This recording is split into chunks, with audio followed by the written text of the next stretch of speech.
pada hari Minggu tanggal 8 September 1996 di hadapan sidang jemaat di Gereja Jalan Lema Putro 1 nomor 18 Surabaya. Seorang anak bernama Sipora Wahyu Kristianti lahir di Surabaya tanggal 19 Juli 1996. Alamat Jalan Lema Putro 1 nomor 18 Surabaya. Ayah Kristiono Jalmo, Ibu Yentin. Penyerahan dilayani oleh Pendeta Pongdonga Lemba atas nama Gereja Pantai Costa Tabernakel Jalan Johor 47 Surabaya, tertanda dan cap Pendeta Pongdonga Lemba, dan surat ini akan diserahkan seusai penyerahan anak ini. Kepada Bapak dan Ibu dari anak ini, saya menyampaikan salam sejahtera untuk kedua kalinya, dan silakan mendengarkan firman Tuhan dengan sebaik-baik agar penyerahan ini benar-benar disertai oleh kuasa firman Tuhan yang dapat membentuk anak ini menjadi sesuai dengan teladan dan gambarnya Allah. Puji Tuhan. Mari kepada sidang jemaat seluruhnya, biarlah kita mengikuti penyerahan anak ini, sebab saya percaya bahwa saudara-saudaraku, firman Allah ini diperuntukkan bagi kita sekalian, siapapun yang mau mendengarkan firman Tuhan. Dalam surat 1 Petrus pasal 1 ayat 23 dan dilanjutkan sampai dengan pasal 2 ayat 1 dan ayat sampai dengan ayat yang ketiga. 1 Petrus pasal 1 mulai ayat 23 ini suatu kelahiran yang sebenarnya merupakan dasar dari pengikutan kepada Tuhan. Anak ini dilahirkan bukan untuk terhilang, tetapi supaya mengikuti Tuhan. Demikian juga kehidupan kita dilahirkan di bumi ini bukan untuk terhilang, tetapi sesungguhnya untuk mendapatkan suatu penebusan sempurna dari Tuhan. So, manusia sejak awal ciptaan, Adam dan Hawa sudah jatuh dalam dosa, dan sejak itu manusia terkurung dalam penghukuman Allah. Oleh sebab dosa manusia, kita dilahirkan bukan supaya ikut terkurung, tetapi sesungguhnya maksudnya Tuhan supaya kita dibebaskan dari hukuman dosa yang akan datang. 1 Petrus pasal 1 ayat 23, karena kamu telah dilahirkan kembali, bukan dari benih yang fana, tetapi dari benih yang tidak fana, oleh firman Allah. Ini permulaan kita mengikut Tuhan, permulaan kita tumbuh di dalam Tuhan, yaitu kalau kita mencapai benih ini, yaitu firman Allah, barulah pengikutan kita kepada Tuhan akan tumbuh dan berbuah-buah. Jika tidak, maka akan terjadi demikian. Sebab semua yang hidup adalah seperti rumput. Jadi kalau kita ini tidak berdasarkan firman, sama seperti rumput, dan segala kemuliaannya seperti bunga rumput. Rumput menjadi kering dan bunga gugur. Inilah nasib kehidupan tanpa kelahiran baru di dalam firman Tuhan. Satu kehidupan pengikutan kepada Tuhan yang tidak dimulaikan dari titik yang sebenarnya, yaitu benih firman yang hidup. Saya sudah terangkan dalam Bible Study, kalau pengikutan ini hanya karena perkara-perkara lain, itu indahnya hanya seperti bunga di padang. Itu kehidupannya hanya seperti rumput di padang yang tidak tahan panas teriknya matahari, tidak tahan hembusannya angin yang kencang, melainkan hanya akan gugur dan akan binasa. Tetapi kalau kehidupan kita ini mulai berdasarkan benih, maka benih itu bagaimanapun proses hidupnya, jatuh ke tanah, mati, tetapi ia akan tumbuh dan berbuah. So, firman Tuhan tetap untuk selama-lamanya. Inilah firman yang disampaikan Injil kepada kamu. Karena itu, ini perhatikan, ini praktiknya, penjabarannya dalam hidup kita. Satu hati yang ditaburi oleh firman Allah untuk lahir, untuk tumbuh dan berbuah-buah. Karena itu buanglah segala kejahatan. Ini penjabaran dari firman Allah.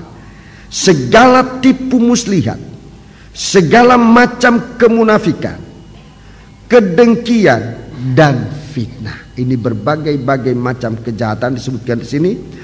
Kalau firman Allah ini jatuh dalam hati kita, ia akan dapat menggeser, menyingkirkan segala sesuatu yang jahat yang memang bermukim dan dikumpulkan, diakumulasikan di dalam hati manusia. Buanglah segala kejahatan, segala tipu muslihat, segala macam kemunafikan dan kedengkian dan fitnah. Ini semua induk dari dosa. Disebutkan segala itu berarti banyak bagian-bagian dari kejahatan, bagian dari tipu muslihat, bagian dari kemunafikan, bagian-bagian dari kedengkian dan fitnah. Semua itu disingkirkan oleh firman. Dan kemudian kita baru sampai kepada satu bentuk yang sesuai dengan teladan dan gambarnya Allah. Dan jadilah sama seperti bayi yang baru lahir, yang selalu ingin akan air susu yang murni dan yang rohani, supaya olehnya kamu bertumbuh dan beroleh keselamatan, jika kamu benar-benar telah mengecap kebaikan Tuhan. Ayat 9 baru sampailah kita kepada tujuan yang disebut-sebut dalam kitab Wahyu. Tetapi kamu bangsa yang terpilih, imamat yang rajani, bangsa yang kudus, umat kepunyaan Allah sendiri, supaya kamu memberitakan perbuatan-perbuatan yang besar dari Dia yang telah memanggil kamu keluar dari kegelapan kepada terangnya yang ajaib. Sebab kamu yang dahulu bukan umat Allah, tetapi yang sekarang telah menjadi umatnya, yang dahulu tidak dikasihani, tetapi yang sekarang telah beroleh kasihan. Inilah firman yang disampaikan buat kehidupan kita sekalian. Sekalipun pada pengkhususan pada pagi hari ini untuk anak kecil ini, sekalipun telinganya belum dapat mendengar sempurna, pikirannya belum dapat bekerja sebagaimana mestinya seorang manusia dewasa, tetapi dari kehidupan anak ini, indera dari kehidupan anak ini, apapun yang ada, mungkin lewat perasaan kulitnya dan sebagainya, firman Allah ini jatuh dalam kehidupan anak ini. Semoga pertumbuhan, kelahiran dan pertumbuhan anak ini sesuai dengan prosesnya firman Tuhan untuk mencapai tingkat yang terutama, yaitu menjadi raja-raja dan imam-imam yang melayani Tuhan. Puji Tuhan. Sidang jemaat bangkit berdiri, saudara dimohonkan untuk membantu doa penyerahan ini. Ayah dari anak ini berlutut di bawah kaki Tuhan, dan para tua-tua saya mengundang maju ke depan. Om Tan juga saya undang Om Tan untuk maju ke depan. Kita akan berdoa buat anak ini. Bersama kita menundukkan kepala. Ya Bapa di surga, kami percaya Engkau ada di sini. Engkau pencipta segala sesuatu, langit dan bumi dan serta isinya, bahkan pencipta umat manusia. Sejak awal Adam dan Hawa dan sampai pada saat ini, ciptaan-Mu tetap berlaku dalam kami sekalian, dan kami berterima kasih untuk kesempatan pagi hari ini. Seorang anak kecil ciptaan Dikau lewat rahim dari ibunya, dan sekarang sudah menjadi seorang bayi yang ada di tengah-tengah sidang jemaat. Kami merindukan agar anak ini juga terkait dalam pembentukan tubuh Dikau. Itu sebabnya ayah dan ibunya merindu untuk membawa anak ini di hadapan hadirat-Mu, menyerahkan dia ke dalam tangan-Mu, dan dasar firman sudah kami sampaikan agar anak ini benar-benar tumbuh bersama firman.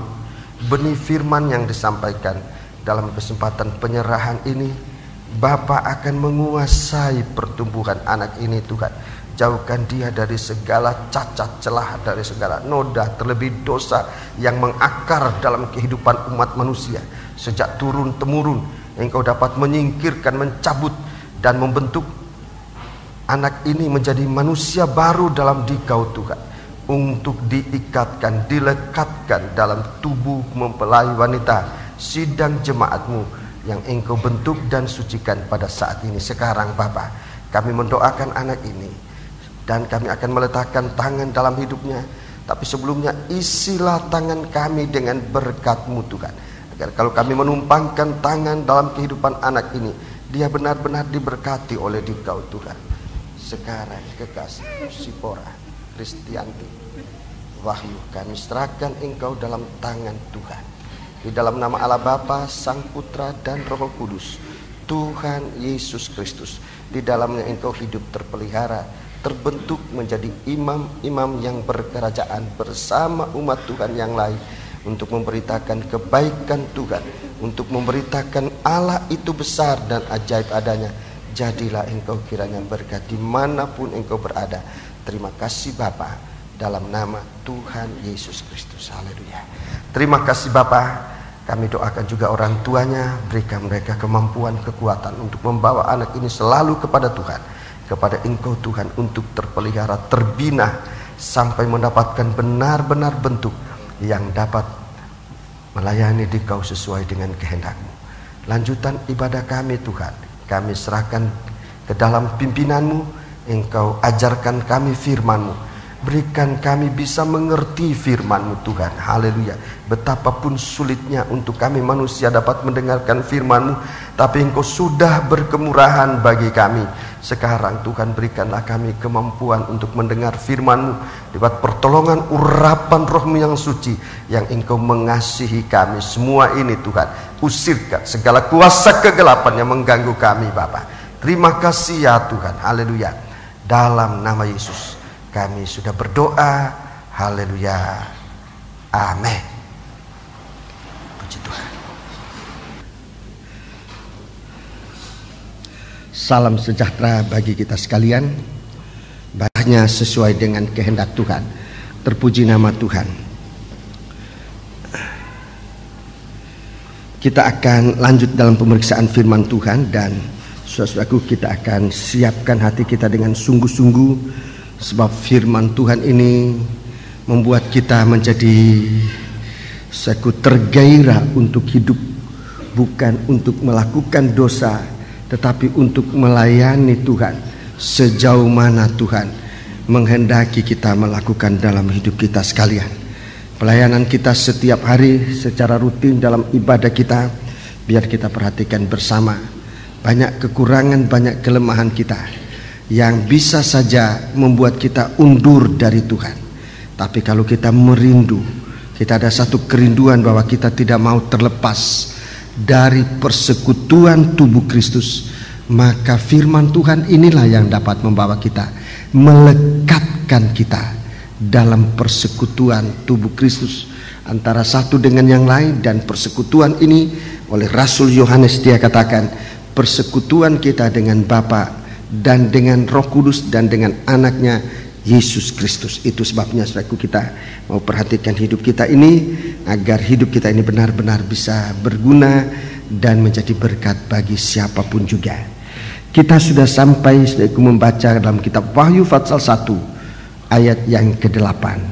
Tuhan katakan, aku adalah Alfa dan Omega, firman Tuhan Allah yang ada dan yang sudah ada dan yang akan datang, yang Maha Kudus. Ayat 7 tentang penampilan Kristus di hari kedatangan yang kedua, suatu keadaan yang sangat dahsyat, benar-benar dahsyat. Hari kedatangan Tuhan benar-benar dahsyat, dan kita dalam persiapan hari kedatangan Tuhan, suatu persiapan yang tidak kita harus bermain-main. Waktu Yesus suatu di zaman perjanjian lama tampil sebagai Allah Bapa, menampakkan diri di tengah-tengah bangsa Israel, suatu kedahsyatan terjadi. Suatu kedahsyatan terjadi, satu gempa bumi Saudaraku, petir, guntur, halilintar, saudaraku, kelam kabut yang tebal sekali meliputi gunung Sinai. Semua mereka ketakutan. Musa ketakutan, bangsa Israel ketakutan. Mereka merasa tidak mampu mendengarkan firman, begitu beratnya firman. Dan bangsa Israel memohon, biar Tuhan berfirman saja kepada Musa, nanti Musa akan menyampaikan kepada bangsa Israel dan kami akan mendengarkan. Demikian keluhan bangsa Israel, begitu dahsyat. Tapi itu dimulai oleh Tuhan dengan persiapan diri. Suku bangsa Israel diperintahkan untuk mempersiapkan diri, membasuh pakaian mereka, suku untuk terlepas dari pengaruh daging, dan untuk kemudian suku mempunyai jarak tertentu untuk tidak sampai mereka nanti malah mati, tetapi supaya mereka bisa hidup menyambut Allah Bapa turun ke bumi. Jadi pernah terjadi suku di dalam Alkitab, diceritakan bukan hanya sekedar sejarah, tetapi sebagai bukti yang tidak bisa dibelokkan tentang kedatangan Tuhan di bumi ini, saudaraku. Bukan di planet lain, tapi di bumi ini. Allah Bapa dalam keadaan sebenarnya sebagai oknum Allah. Allah Bapa datang dalam keadaan oknum dari Allah Bapa. Gunung Sinai berguncang.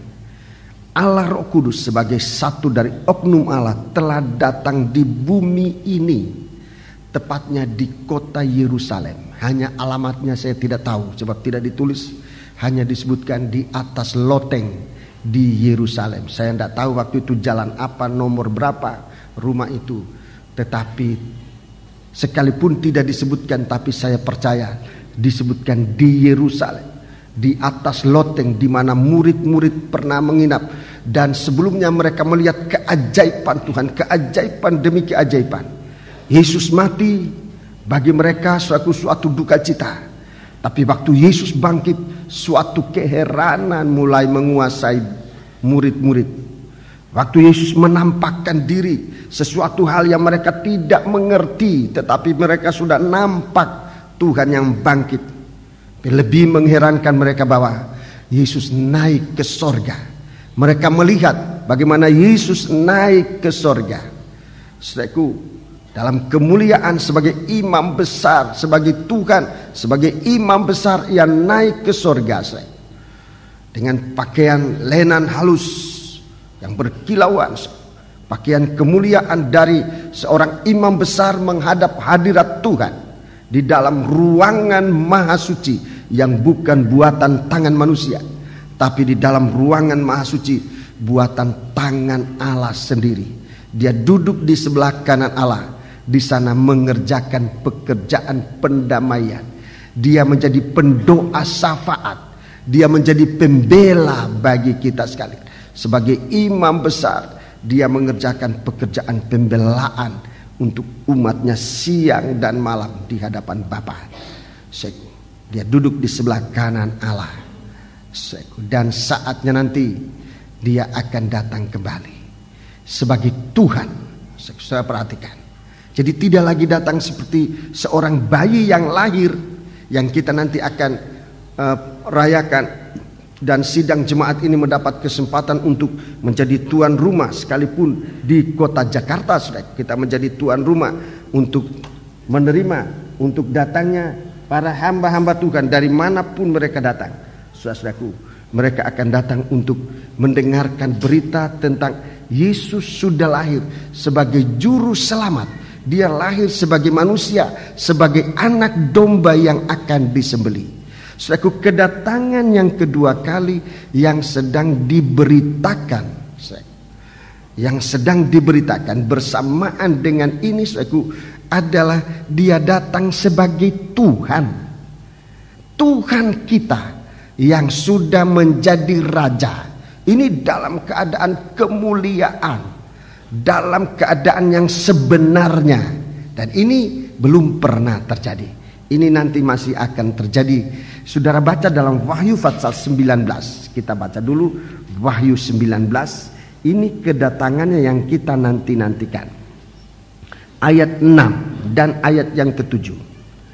Ayat 6 dan ayat yang ke-7.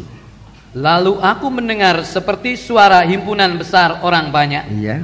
seperti desau air bah, dan seperti deru guru yang hebat, katanya, Iya. haleluya, karena Tuhan Allah kita. Ya, Tuhan, karena Tuhan Allah kita yang maha kuasa telah menjadi Iya. raja. Jadi dia datang dalam keadaannya sebagai Tuhan dan sebagai raja. Itu berbeda dengan kelahirannya di Bethlehem. Dia lahir sebagai raja keturunan Daud untuk menjadi penebus dosa umat manusia. Tetapi dalam ayat ini, dalam ayat ke-6, dia Tuhan. Jadi dalam keadaan sebagai oknum anak Allah, salah satu oknum dari Tuhan kita. Ada oknum Allah Bapa sudah pernah datang ke dunia ini, tepatnya di Gunung Sinai. Allah atau oknum dari Allah Roh Kudus sudah turun ke dunia ini, tepatnya di Yerusalem, di atas loteng di mana murid-murid ada. Dan sekarang kedatangan dia ini, saatnya Tuhan Allah kita menjadi raja. Ayat yang ke-7, marilah kita bersukacita dan bersorak-sorai, ya, dan memuliakan dia. Jadi datangnya ini untuk dipermuliakan, memuliakan dia terus. Karena hari perkawinan anak domba telah tiba, Ya. dan pengantinnya telah siap sedia. Iya, ini yang sedang dinantikan oleh Tuhan sekarang. Hari kedatangan itu menantikan siapnya gereja Tuhan ini. Gereja Tuhan harus sudah siap menanti hari kedatangan Sang Raja. Dialah mempelai, raja di atas segala raja, imam besar. Dia Tuhan kita. Dia itulah mempelai kita. Jadi mempelai kita dalam kedudukan sebagai imam besar yang melayani pelayanan kerajaan sorga, sebagai raja di atas segala penghuni warga kerajaan surga yang adalah mempelai wanitanya.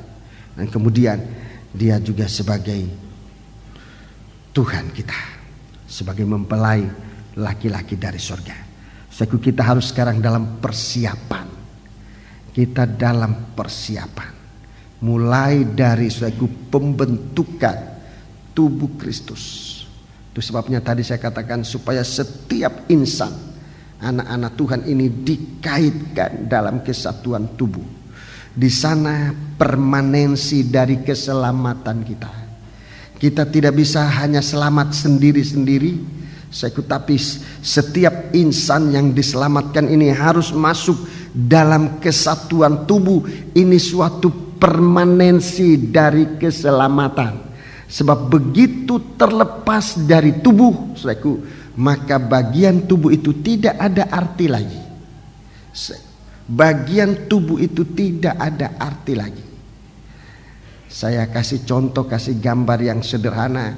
Rambut kita, betapapun jeleknya umpamanya rambut itu, tetapi kalau ia masih berada di kepala manusia, rambut itu masih ikut dalam kemuliaan.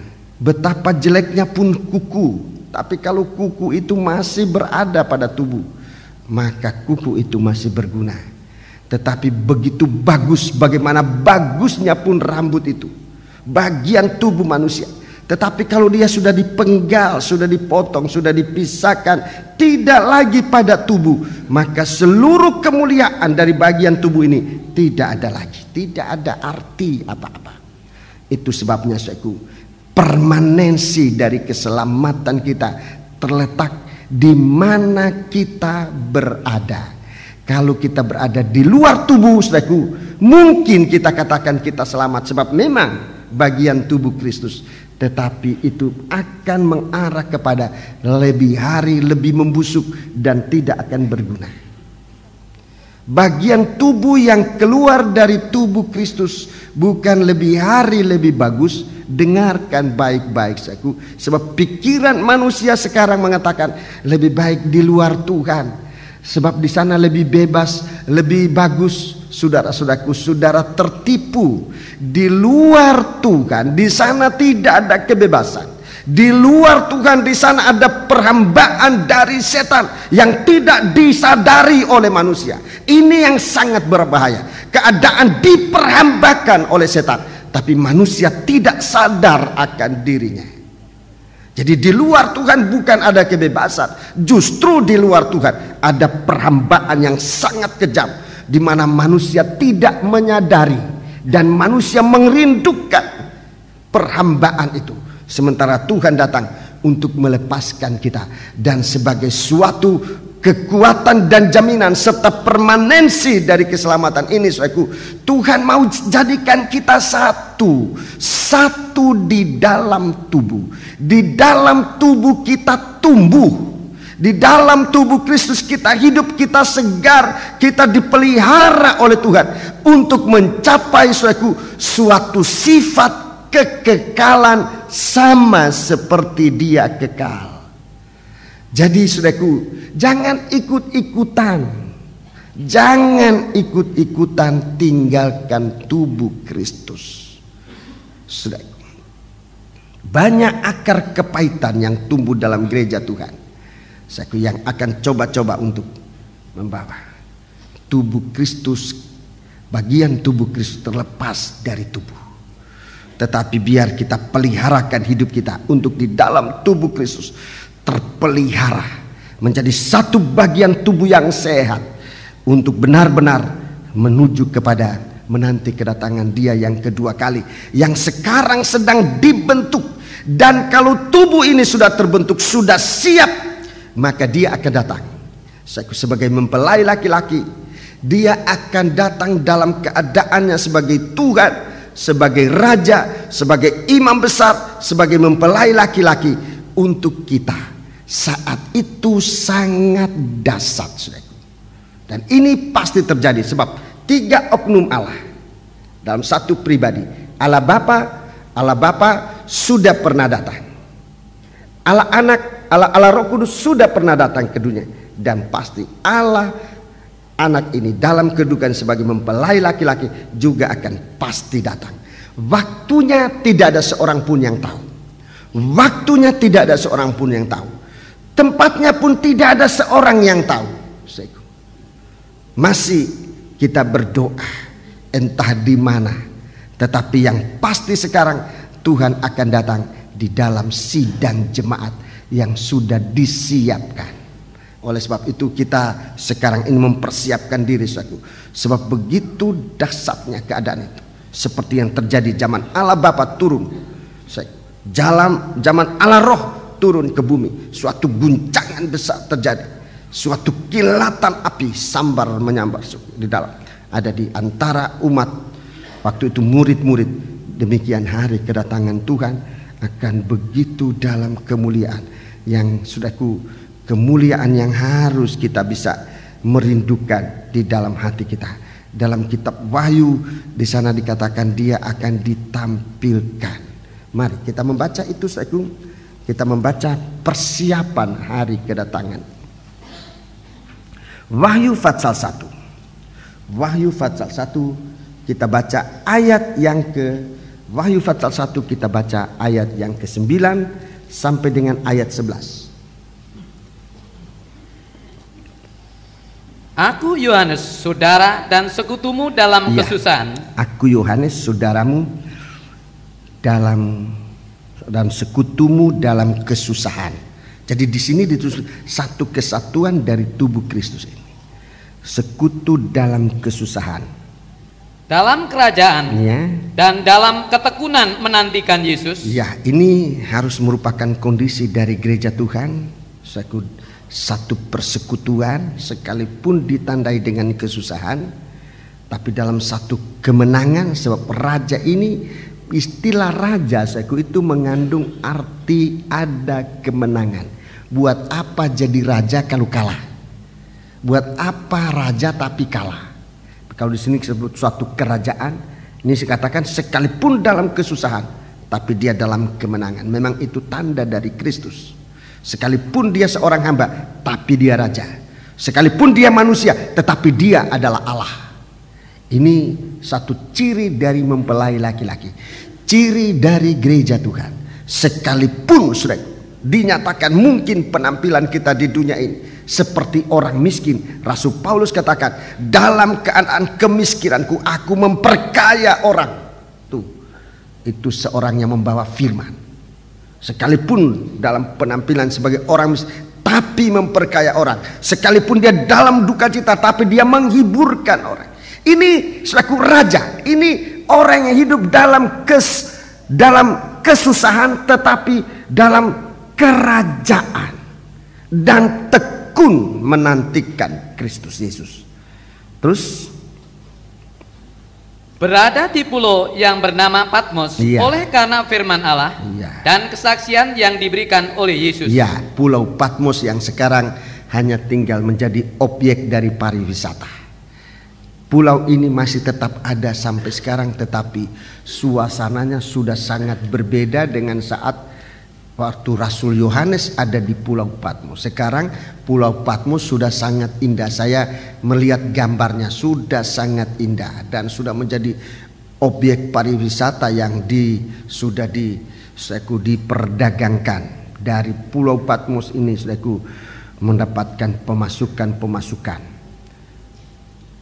Pulau Patmos oleh karena firman Allah dan kesaksian yang diberikan oleh Yesus. 10. Pada hari Tuhan aku dikuasai oleh roh, dan aku mendengar dari belakangku suatu suara yang nyaring seperti bunyi sangkakala.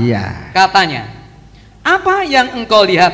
Tuliskanlah di dalam sebuah kitab dan kirimkanlah kepada ketujuh jemaat ini, ke Efesus, ke Smyrna, ke Pergamus, ke Tiatira, ke Sardis, ke Philadelphia, dan ke Laodikia. Iya, terima kasih. Surat-surat ini nanti kita akan baca dalam Fatsal 2 dan Fatsal 3. Surat-surat ini nanti akan dibaca dalam Fatsal 2 dan Fatsal 3. Di sini saudaraku, Rasul Yohanes melihat suatu penglihatan di mana gereja Tuhan sedang disucikan dengan perkataan dari Allah, perkataan Tuhan, perkataan yang disertai dengan percikan darah. 7 perkataan kepada 7 sidang jemaat. Ini suatu 7 perkataan yang semuanya disertai dengan percikan darah. Banyak kali kita menjadi takut mendengar percikan darah. Dan memang untuk daging, percikan darah ini suatu sengsara. Tapi sengsara untuk daging karena percikan darah bukan untuk membinasakan, tetapi itulah jalan Tuhan untuk menyelamatkan gereja Tuhan. Keselamatan terakhir, di beberapa ayat dikatakan keselamatan terakhir, penyempurnaan pekerjaan keselamatan di mana setan tidak dapat lagi nanti mengganggu gugat. Ini suatu percikan darah. Dalam kitab Wahyu Fatsal 2 dan Fatsal 3 itu 7 percikan darah untuk gereja Tuhan lewat pemberitaan firman. Dan ini suatu penyucian yang mendalam sampai suatu penyatuan, percikan yang mendalam menghasilkan penyatuan antara Kristus dan sidang jemaat. Jadi bukan hanya penyatuan tubuh, percikan darah ini bukan hanya suatu penyatuan tubuh menjadi satu tubuh yang sempurna, tetapi sudah merupakan penyatuan antara tubuh dan kepala. Jadi jelas percikan darah ini mengandung kehidupan yang sesungguhnya, menghidupkan gereja Tuhan. Gereja Tuhan akan mengalami percikan darah, tetapi justru disitulah gereja Tuhan akan dilihat nanti. Gereja Tuhan itu benar-benar hidup. Oleh percikan darah ini saudaraku, untuk membuktikan bahwa gereja Tuhan benar-benar hidup suci di tengah-tengah kehancuran moral dari dunia ini, di tengah-tengah merajalelanya kenajisan yang ada di dunia ini. Di sana nanti akan dipertunjukkan oleh Tuhan gereja Tuhan yang menerima firman Tuhan, yang disertai dengan percikan darah, akan benar-benar hidup dalam kesucian. Saudara-saudara, dan ini membutuhkan perhatian kita di hari-hari ini. Kita disiapkan oleh Tuhan. Sewaktu itu waktunya akan datang, dan begitu cepat waktu itu kita akan menjemput dia. Kita akan menemui dia, kita akan dijemput oleh dia. Maafkan istilah saya tadi. Tuhan akan menjemput kita, tidak di bumi ini, tapi jelas dalam Alkitab katakan di awang-awang yang permai. Jadi dimanapun kita berada nanti kita akan terangkat. Sesungguhnya kita sebenarnya secara rohani, kita di hari-hari ini harusnya sudah mengalami suatu pengangkatan Tuhan. Kita harusnya sudah mengalami suatu pengangkatan Tuhan. Dan ini hanya bisa dilihat oleh mata rohani. Pengangkatan yang sedang terjadi ini, mata jasmani sedang lengah untuk tidak melihat. Tetapi secara rohani kita sedang mengalami pengangkatan dari antara manusia di bumi ini. Kita sudah dipilih oleh Tuhan menjadi umat Tuhan.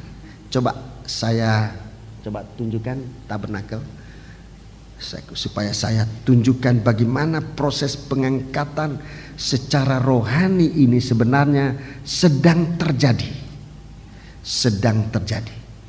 Sebidang tanah seukuran 100 hasta kali 50 hasta. Coba tunjukkan. Iya, 100 ya kali 50 hasta. Kelilingnya ya. Ini bidang tanah yang dipilih oleh Tuhan. Sangat kecil dibanding dengan luasnya padang belantara.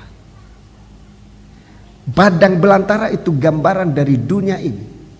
Gambaran dari masyarakat dunia yang banyak sekarang. Tuhan memilih sebidang tanah yang panjangnya 50, lebarnya 50 hasta, panjangnya 100 hasta, untuk menjadi tempat rumah Allah, tempat Allah turun. Itulah umat Tuhan, saudaraku. Jadi saudaraku, dari sekian banyak manusia ini Tuhan sudah mengumpulkan sejumlah umat dalam ukuran ini.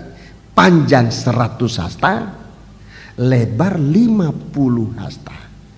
Panjang 100 hasta, saudaraku, itu ukuran untuk gereja Tuhan. Itu orang-orang yang sedang dipilih oleh Tuhan, saudaraku, untuk mengalami suatu pengangkatan. Sekarang yang kita mau lihat, saudaraku, dalam pilihan Tuhan ini, apa kita termasuk orang dipilih atau tidak? Hanya mata rohani yang bisa melihat, saudaraku. Hanya mata rohani, bukan mata jasmani, yang bisa melihat apa kita dipilih oleh Tuhan atau tidak dipilih oleh Tuhan, saudara-saudara. Kalau mata jasmani hanya melihat daftar nama di gereja, bukan itu, saudara. Bukan itu pilihan Tuhan. Daftar nama itu merupakan, saudara, administrasi gereja menyebutkan nama si A, si B sudah dibaptis, sudah masuk anggota gereja dan sebagainya. Termasuk seperti anak tadi yang diserahkan untuk tahun ini sudah sampai ke sekian ratus tadi kita dengarkan. Tapi bukan itu ukuran. Kita dipilih oleh Tuhan. Tuhan mempunyai pilihan sendiri. Menggunakan hasta, tidak meter. Menggunakan hasta. Masing-masing punya hasta. Masing-masing punya kemampuan untuk menempatkan diri kita. Oleh karena firman ini, saudaraku, kita berada di Pulau Patmos itu oleh karena firman. Nah, ini pilihan pertama. Oleh karena firman, dalam ayat 19, Rasul Yohanes berada di Pulau Patmos oleh karena firman Allah. Itu ukuran pertama. Sejauh mana kita memegang firman Allah ini? 100 hasta. Angka 100 itu hasil dari perkalian 10 kali 10. Itu 100. 10 kali 10 itulah 100. Itu menyangkut firman Allah. 10 kali 10 itu 100. Bagaimana kita sekarang mendengar firman? Bagaimana kita mendengar firman? Masing-masing kemampuan diukur dengan hastanya sendiri.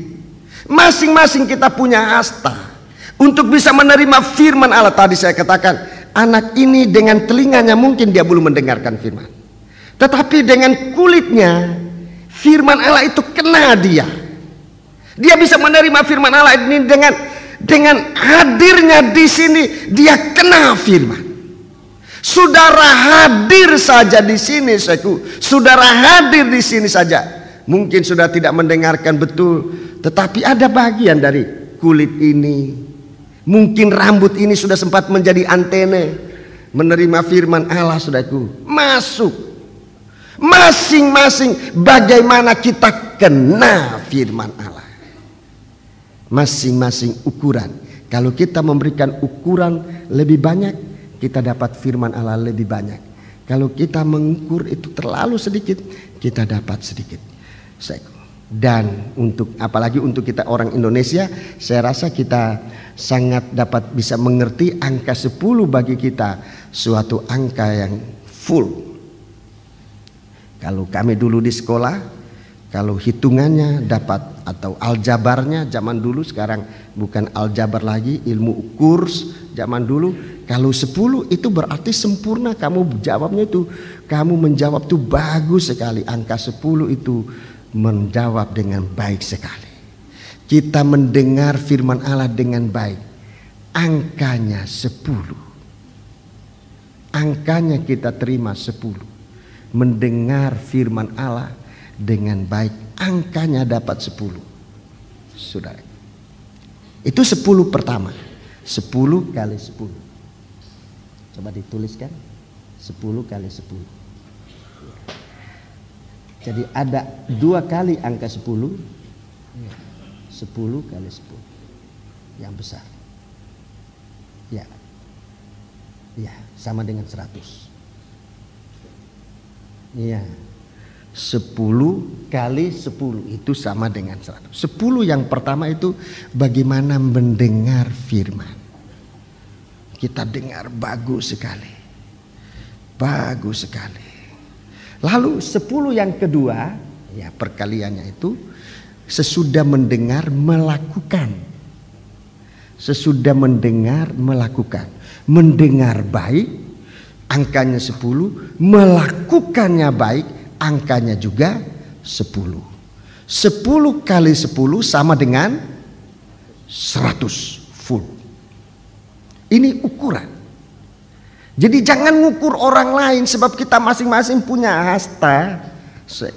Masing-masing punya hasta, dan hastanya orang yang tinggi pasti lebih panjang hastanya.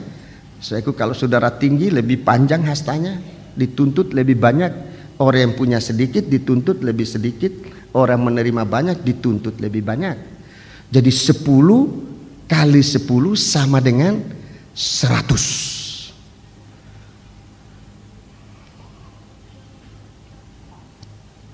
Kalau saudara melakukan, saya tidak usah terlalu banyak angka-angka, saya pendek-pendekkan aja. Saudara buat saja angka-angka di rumah, permainan angkanya, akumulasinya di rumah, stimulasinya di rumah saudara buat sendiri. Sekarang sedikit aja. Melakukannya bagus, mendengarnya bagus. Angkanya berapa tadi? 10. Ya, tulis 10. 10 di bawah. Melakukannya cuma 8. Dapatnya 80, belum sempurna. Belum sempurna. Jadi mendengarnya bagus tapi melakukannya masih kurang. Ini kekurangan kita sekarang. Banyak mengetahui tapi melakukannya masih kurang. Ini yang kita harus kejar sekarang ini. Studinya sudah tinggi, sudah banyak, lalu melakukannya kurang. Yang ditakutkan yang 20 itu kita isi dengan cara kita manusia sendiri melakukannya, dan lain kali ini malah membuat kerugian. Kita jaga. Nah, sekarang kalau mendengarnya bagus sekali, 10 sangat. Itu sama dengan orang Farisi. Sangat mengetahui tetapi tidak melakukan firman. Hasilnya nol. Orang Kristen semacam ini, dia akan menjadi orang Kristen yang tetap terpengaruh dengan perkara dunia. Dia tahu firman Allah. Karena dia tidak melakukan, dia tidak mendapat kekuatan, tidak mendapat masukan apa-apa. Begitu dia berada di tengah-tengah dunia, dia tergoda, dia ikut dunia. Dia berada di tengah-tengah orang korupsi, dia ikut korupsi. Padahal dia anggota gereja Tuhan. Sebab dia tidak melakukan firman. Dia tidak ada kemampuan untuk menentang apa yang merupakan arus dari dunia ini. Itulah segala kejahatan. Dia tidak dipilih oleh Tuhan. Sebab waktu Tuhan datang, tidak ada ukuran apa-apa. Dia tahu firman, tetapi dia tidak melakukan. Ini biasanya disebut orang Farisi. Banyak tahu firman tapi tidak melakukan. No. Sekarang mendengarnya baik, tahu betul. Dan ini banyak ini. Dalam pelayanan sebagai hamba Tuhan saya menemukan banyak ini. Mendengarnya baik, tahu. Dari kitab Kejadian sampai kitab Wahyu, dia tahu ayat apa yang dia tidak tahu. Tahu semua. Di satu daerah sering menggunakan, oh itu bro, saya punya baju tua itu. Saya pernah ditantang baju tua itu. Saya bilang, bagus, kalau itu kamu punya baju tua, justru baju tua ini yang saya akan tantang. Baju tua ini harus diganti dengan baju yang baru. Jangan terus pakai baju tua. Mengetahui firman Allah tapi tidak melakukan. Jadi ini mengetahui firman, tulis 10, angka 10 bawah. Bukan hanya tidak melakukan, tapi menentang. Sesudah dia tahu ayat-ayat, malah dibanding-banding. Oh, ayat ini lain, ayat ini lain. Oh, ini firman Allah, akhirnya tidak melakukan, malah menentang. Sekali menentang, minus 1. 2 kali menentang, melawan firman Allah, minusnya 2. 3 kali melawan firman Allah, minusnya 3. Coba, kalau kira-kira mau minus berapa? Satu hari berapa kali kita minus? Satu kali berapa kali kita minus melawan firman Allah? Sudah bilang jangan melanggar, malah melanggar. Minusnya berapa? Ya taruh aja, jangan minus, kali, 100 kali minus 2 umpamanya. Sudah berapa? Sudah berapa itu? Minus 20. Saudara yang menggali fundasi bagaimana Pak Lianto? Kalau minus 1 artinya 1 meter di bawah tanah. Berarti gali lubang sedalam 1 meter. Itu 1 kali melawan. Kalau 10 kali sudah lubangnya berapa meter ke dalam? Sudah berapa meter lubang sedang gali? Sudah 100 meter. Kalau sudah sekian banyak, sampai dalam kitab Wahyu dikatakan sudah merupakan lubang yang tidak terduga. Ebis, abusos bahasa aslinya itu. Lubang yang tidak terduga. Tidak terduga, itu tempat dari iblis yang selalu melawan firman Allah. Setiap hari menggali lubang, setiap hari menggali lubang. Di situ tempat dari roh-roh najis dan roh-roh jahat. Jadi lebih hari lebih banyak melawan firman Tuhan, lebih dalam lubang api neraka ini kita gali untuk kehidupan kita manusia. Celaka. Itu sebabnya Tuhan katakan janganlah melawan, jangan melawan pimpinanmu, jangan melawan orang tuamu. Dimulai dari orang tua, pimpinan pertama kita hidup di dunia ini, orang tua kita. Jangan melawan orang tua. Dengar-dengaran sama orang tua. Sebab kalau kita melawan itu sama dengan kita menggali kuburan untuk diri sendiri. Saudara-saudara, saya mengatakan ini dengan rasa takut akan Tuhan.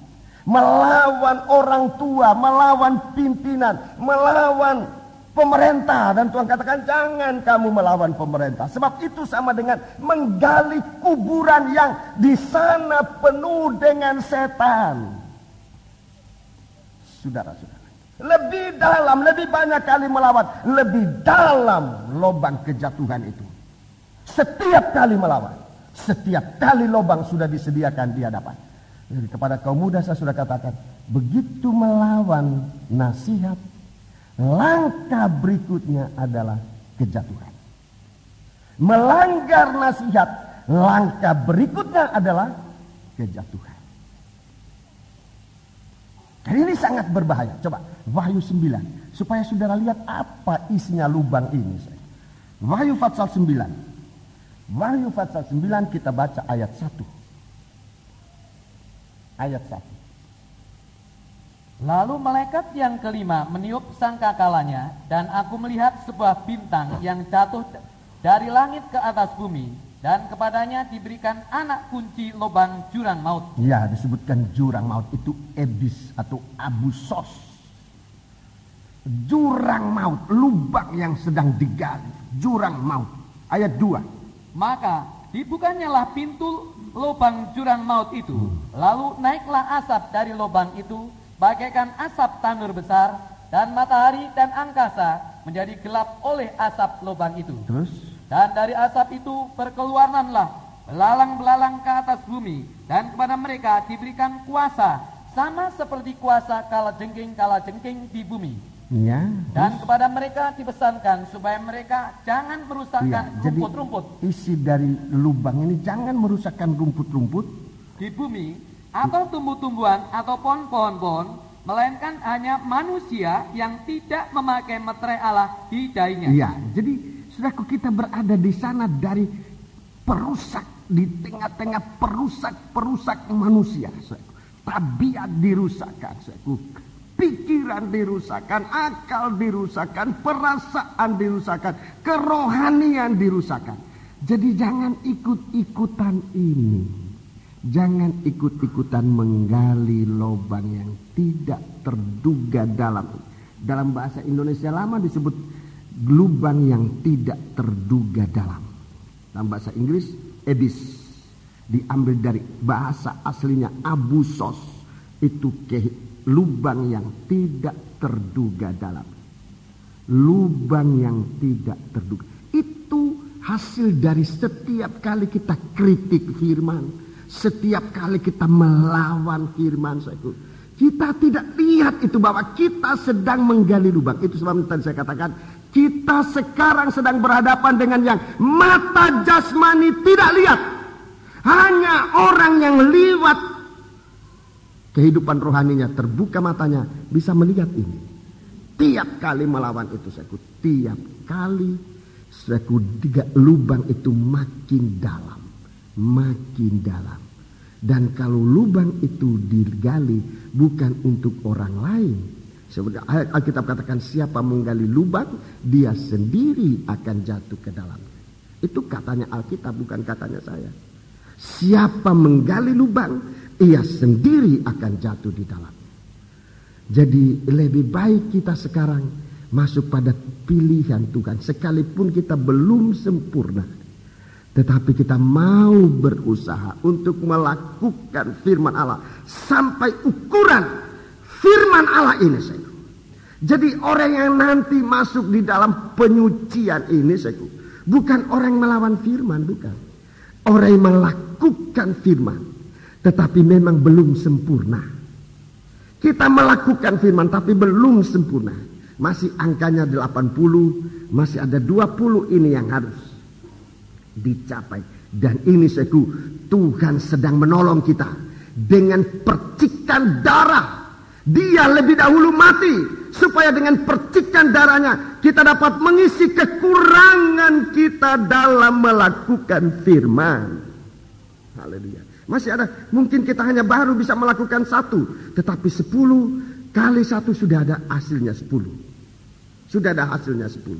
Darah Yesus, saudaraku, akan mengangkat kita, akan mendongkrak kita, akan mengkatrol kita, supaya dari 10 ini menjadi 20, menjadi 30, sampai akhirnya nanti kita menjadi 100. Rasul Yohanes berada di Pulau Patmos karena firman Allah, supaya angka ukuran dari firman Allah menjadi sempurna di dalam dia. Firman Allah sudah dapat mengarahkan dia kepada doa dan penyembahan yang sesungguhnya. Puji Tuhan. Jadi ini kita sedang dipilih oleh pemilihan Tuhan. Sekarang bagaimana waktu kita mendengar firman Allah? Menjadi percaya. Menjadi percaya. Semoga jangan ada keraguan. Menjadi percaya. Mungkin pengertian kita belum mampu, tetapi seperti dalam Bible Study saya katakan, sebuah lubang kecil saja kita buka, hati kita buka, firman Allah akan masuk, dan di dalam hati kita dia akan mengerjakan iman. Itu yang akan mendobrak, itu akan menyingkirkan segala kekurangan kita untuk ditampilkan dalam satu keadaan yang bisa melakukan firman. Puji Tuhan. Sekarang angka 50. Sebab lebar dari tabernakel ini 50. Angka 50 itu angka dari Roh Kudus. Hari yang ke-50 waktu Yesus bangkit dari antara orang mati, dihitung 40 hari, kemudian dia naik ke sorga. 10 hari kemudian Roh Kudus turun. Berarti sudah hari yang ke-50. Angka 50 ini ada sejak zaman Israel. Yubel tahun yang ke-50, ada Sabat yang ke-7, kemudian saudaraku hari yang ke-50 disebutkan ada satu perhimpunan besar sesudah 7 Sabat. Jadi ada hari yang ke-50 dalam Taurat itu, ada tahun yang ke-50. Angka 50 ini angka dari Roh El Kudus. Kepenuhan Roh Kudus. Perkataan kepenuhan Roh El Kudus, saudaraku, menyangkut bagaimana kita taat. Dengarkan baik-baik, saudaraku. Menyangkut Roh Kudus ini bagaimana kita taat dengar-dengaran pada Roh Kudus. Bagaimana kita diurapi oleh Roh Kudus. Bagaimana Roh Kudus masuk dalam kehidupan kita sampai menjadi penuh. Bagaimana Roh Kudus memakai kita menjadi saksinya. Ini Roh Kudus. Di dalam kitab Kisah Rasul pasal pertama kita dengar yang menyangkut Roh Kudus ini. Angka 50 itu angka dari Roh Kudus. Kisah Rasul pasal 1. Kisah Rasul pasal yang pertama. Kisah Rasul pasal yang pertama. Kisah Rasul pasal yang pertama. Kita baca ayat yang kelima. Mulai ayat 5 sampai dengan ayat 8. Sebab Yohanes membaptis dengan air. Atau lebih bagus kita baca ayat 4. Supaya ada hubungannya ini. Ayat 4. Pada suatu hari ketika ia makan bersama-sama dengan mereka, ia melarang mereka meninggalkan Yerusalem. Jangan tinggalkan Yerusalem. Ini nasihat buat kita. Ini suatu kesaksian yang baik. Tidak meninggalkan Yerusalem. Tidak meninggalkan perkumpulan. Itu sudah kesaksian yang baik. Tidak meninggalkan perhimpunan bersama. Jangan kamu meninggalkan Yerusalem. Ulangi ayat 4. Pada suatu hari ketika ia makan bersama-sama dengan mereka, ia melarang mereka meninggalkan Yerusalem. Ya, Tuhan melarang meninggalkan Yerusalem. Yerusalem kota damai, tempat berhimpun bangsa. Rasul-rasul dari Yerusalem mereka terpencar, saudaraku, pergi kemana-mana. Mereka bersaksi, tetapi selalu kembali ke Yerusalem, tempat berhimpun. Jangan meninggalkan perhimpunan bersama, apalagi sengaja-sengaja. Jangan meninggalkan perhimpunan. Waktu saya menikah, ayat ini dipakai sebagai dasar pemberkatan nikah pada waktu itu. Jangan meninggalkan Yerusalem. Dan oleh kemurahan Tuhan sampai hari ini saya tetap melayani Tuhan. Jangan meninggalkan Yerusalem. Terus dan menyuruh mereka tinggal di situ, menantikan janji Bapa. Menanti janji Bapa. Yang demikian katanya, telah kamu dengar daripadaku. Iya. Sebab Yohanes membaptis dengan air. Yohanes membaptis dengan air. Tetapi tidak lama lagi kamu akan dibaptis dengan Roh Kudus. Kamu akan dibaptis dengan Roh Kudus. Jadi ini menyangkut tentang hari yang ke-50 ini. Tuhan siapkan umat Tuhan ini. Sekarang mungkin saudara belum penuh Roh Kudus, dengan tanda bahasa lidah, tapi ada tanda-tanda lain dari kepenuhan Roh Kudus. Keobahan hidup, kesetiaan, ini tanda dari kepenuhan Roh Kudus. Memang mungkin kita belum mendapat tanda seperti bahasa lidah yang keluar dari. Tetapi kalau kita setia menanti, jangan meninggalkan Yerusalem sampai kamu dibaptis dengan Roh Kudus. Ayat 6. Maka bertanyalah mereka yang berkumpul di situ, Tuhan, maukah engkau pada masa ini memulihkan kerajaan bagi Israel? Jadi ini bicara lagi tentang raja-raja nanti dan imam-imam. Saudaraku. Ayat 7. Jawabnya, engkau tidak perlu mengetahui masa dan waktu yang ditetapkan Bapa sendiri menurut kuasanya. 8. Tetapi kamu akan menerima kuasa. Kamu akan menerima kuasa kalau Roh Kudus turun ke atas kamu. Kalau Roh Kudus turun ke atas kamu, turun sampai bisa memenuhkan. Dimulai dari turunnya Roh Kudus, kita mulai dengar-dengaran. Ini tanda dari Roh Kudus sudah sedang turun. Kalau kita sudah mulai taat, mulai dengar-dengaran, dipimpin oleh Roh Kudus, itu berarti Roh Kudus sedang turun dalam kita. Roh Kudus turun. Kalau kita sudah bisa merasakan urapan Roh Kudus, Roh Kudus turun lebih banyak dalam kehidupan kita. Kalau kita membuka hati untuk dipenuhkan oleh Roh Kudus, kita dipenuhkan oleh Kudus. Kalau kita setia dalam kepenuhan Roh Kudus, kita akan menjadi saksi Tuhan dengan menggunakan berbagai macam karunia Roh Kudus. Ini Roh Kudus turun. Ini Roh Kudus turun. Kamu akan menerima Roh Kudus, menerima kuasa kalau Roh Kudus turun ke atas kamu. Jadi mulai dari turunnya ini saja. Belum bicara tentang kepenuhan atau karunia, mulai dari turunnya itu saja. Roh Kudus turun memimpin kita. Tadi saudara ada di rumah, mungkin lupa hari ini hari Minggu. Roh Kudus ingatkan, ini loh hari Minggu, sekarang sudah jam 7, ayo cepat-cepat. Jam 8, ayo kita ke gereja. Siapa yang mengingatkan itu? Roh Kudus.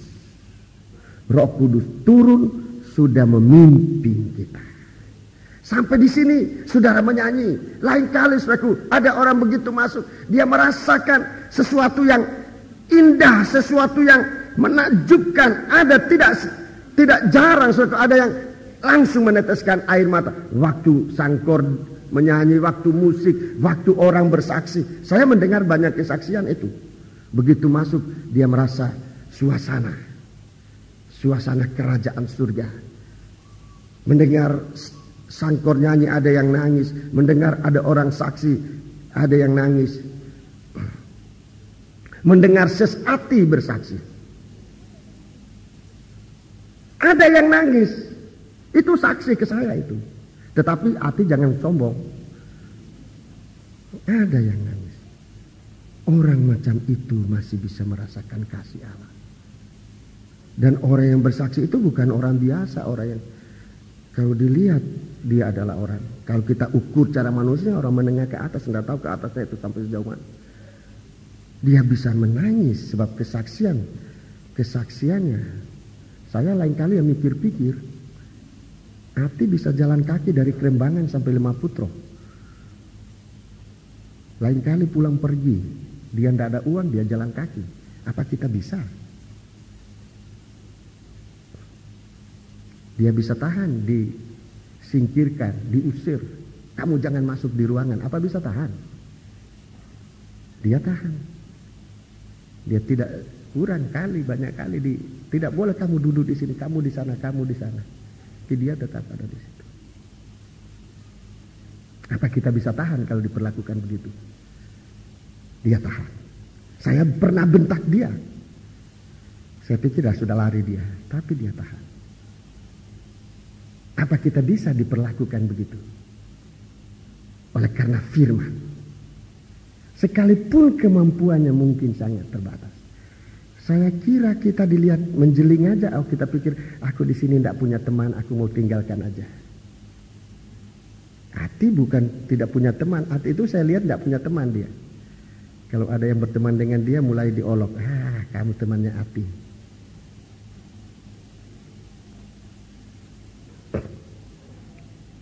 Hati jangan sombong, tidak boleh sombong. Biar Tuhan yang membela kamu. Dengar kesaksian. Itu Roh El Kudus sedang turun ke dalam kamu. Roh El Kudus sedang turun ke dalam kamu. Lain kali kita lewati Hati jalan kaki, kita punya mobil kosong, tidak akan ngajak Hati. Mana kita mau ajak Hati? Tidak mungkin.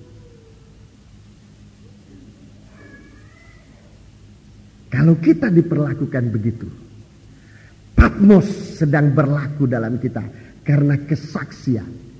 Apa bisa tahan? Belum tentu. Sebab ini sedang diuji. Kalau kuasa, kalau Roh Kudus turun atas kamu, kamu menerima kuasa untuk menjadi saksi, baik di Yerusalem, baik di Yudea, baik di Samaria, sampai ke ujung bumi. Ini kesaksian. Kita sedang dipersiapkan oleh Tuhan untuk mengalami pengangkatan. Persiapannya itu sekarang mulai dari Tuhan kasih ukuran. Ukuran panjang itulah firman. Ukuran lebar itulah Roh Kudus.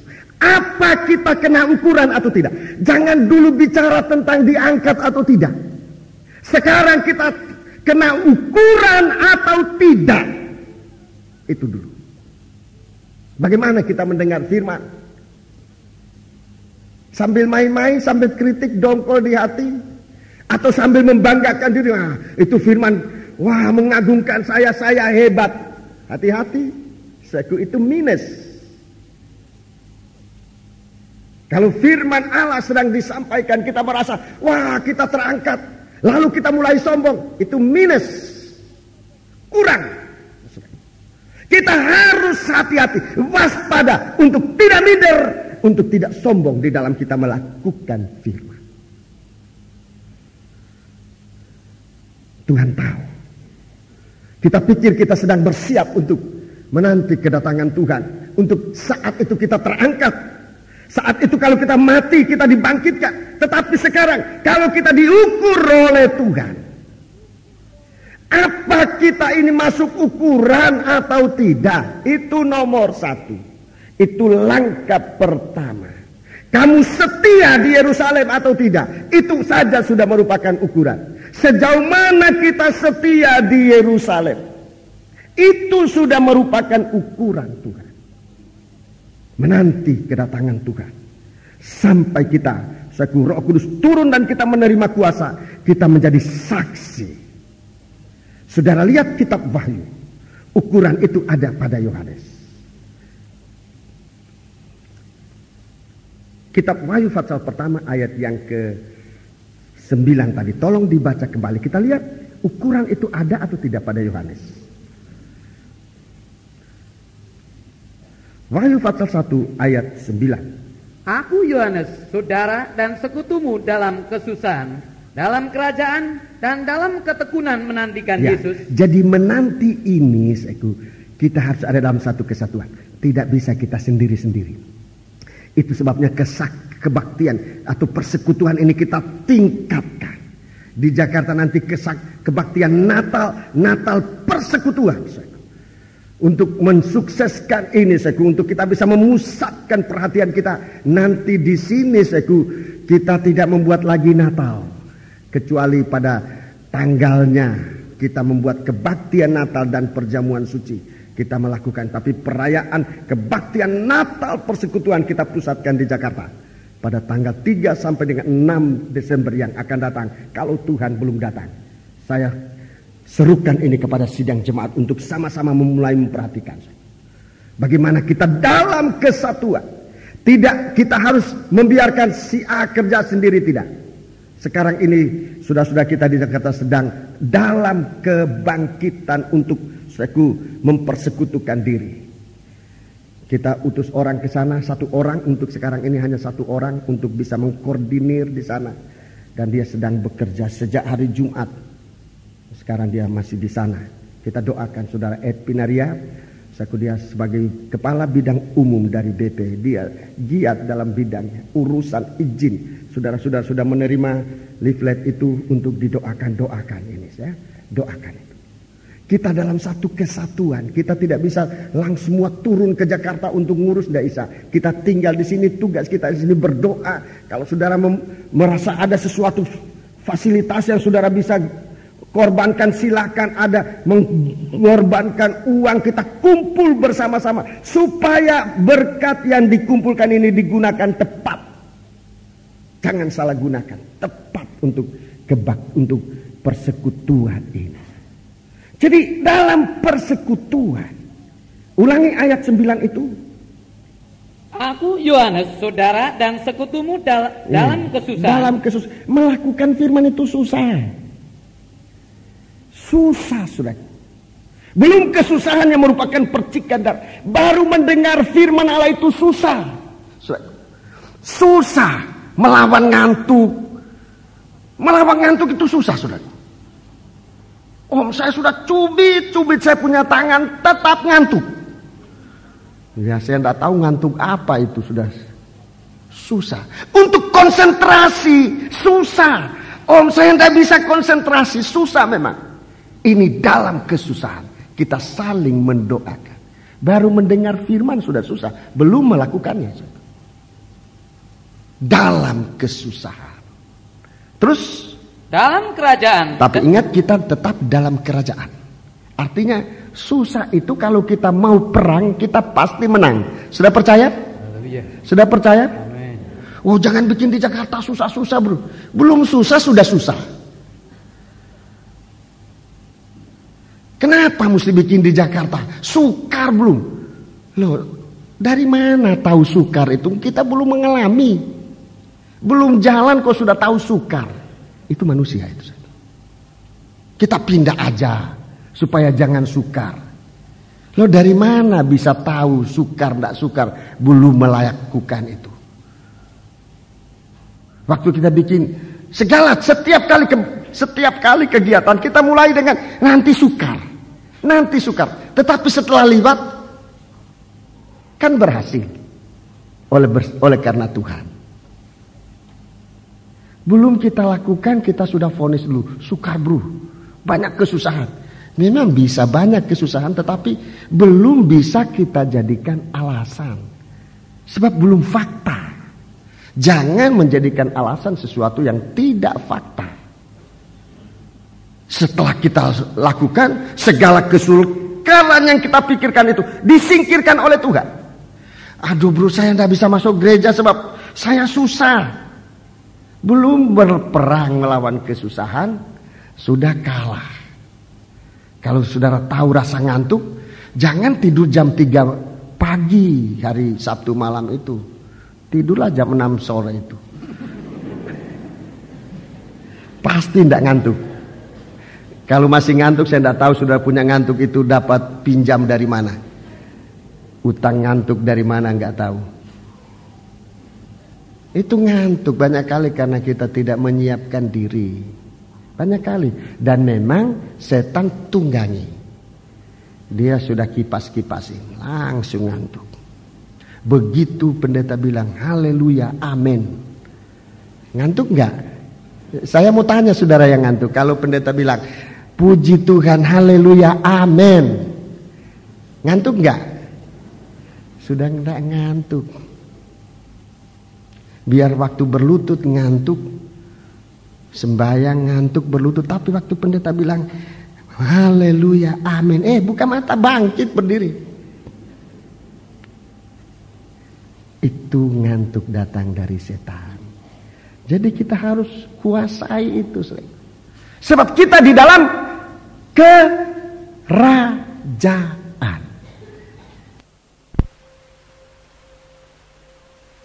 dan dia melakukan. Ada firman Allah. Sekalipun melakukannya itu mungkin belum sempurna. Tapi ada. Terus. Dan kesaksian yang diberikan oleh Yesus. Yesus yang mencurahkan roh. Turun ke atas Yohanes. Yohanes salah seorang yang di dalam Alkitab dikatakan dia penuh dengan Roh Kudus. Berada di antara 120 murid yang penuh dengan Roh Kudus. Dia mempunyai suatu kesaksian. Dia ada firman, dia ada Roh Kudus. Berarti dia di dalam ukuran. Yohanes berada di dalam ukuran. Dia yang masih hidup. Dia dalam ukuran. Untuk menggenapi ukuran ini. Supaya dia bisa menyembah Allah. Di sini saya coba saudara lihat. Yohanes punya firman Allah. Tolong tabernakelnya. Punya firman Allah, meja roti. Punya firman Allah, itu meja roti. Punya kesaksian yang diberikan oleh Yesus. Ya, itu Roh Kudus. Tetapi belum ada penyembahan. Tidak ada mezbah dupa. Dia diizinkan oleh Tuhan masuk di Pulau Patmos. Untuk apa? Untuk menyempurnakan saya. Untuk menyempurnakan kondisi rohani dan kualitas rohani dari Rasul Yohanes, agar dia berada benar-benar sebagai gereja Tuhan yang sempurna, ada dalam firman, ada dalam kesaksian Yesus itu Roh Kudus, ada dalam penyembahan karena mengasihi Allah. Di sini saudaraku, di Pulau Patmos saat itu Rasul Yohanes belum memiliki itu. Tetapi sekarang kita lihat ayat 17. Begitu ia melihat suatu penglihatan yang begitu indah di Pulau Patmos, saudaraku, kekurangan dari Yohanes ditingkatkan oleh Tuhan. Kesusahan seringkali justru jalan Tuhan untuk meningkatkan kualitas kehidupan rohani kita. Sekarang ayat 17. Ketika aku melihat dia, tersungkurlah aku di depan kakinya, sama seperti orang yang mati. Sama seperti orang mati. Di sini kita menemukan alat yang ketiga. Begitu dia di Pulau Patmos, dia mengalami kesusahan. Di Pulau Patmos dia melihat suatu penglihatan, melihat pribadi Yesus. Kekurangan dari Rasul Yohanes diisi. Di sini katakan dia tersungkur. Dia tersungkur di bawah kaki, di depan kakinya. Sama seperti orang mati. Ini saudaraku, keadaan di mana daging tidak menguasai Rasul Yohanes. Seperti orang mati, pikirannya tidak bekerja, perasaannya tidak menguasai lagi, saudaraku.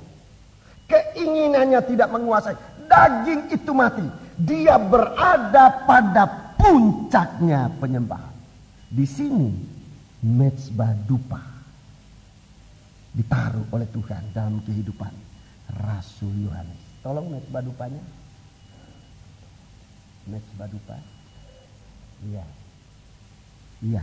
Jadi kita disiapkan oleh Tuhan di hari-hari.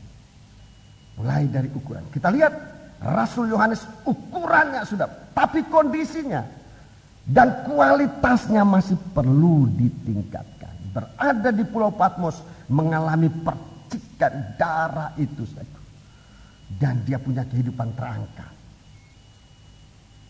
Sekarang kita disiapkan oleh Tuhan firman Allah.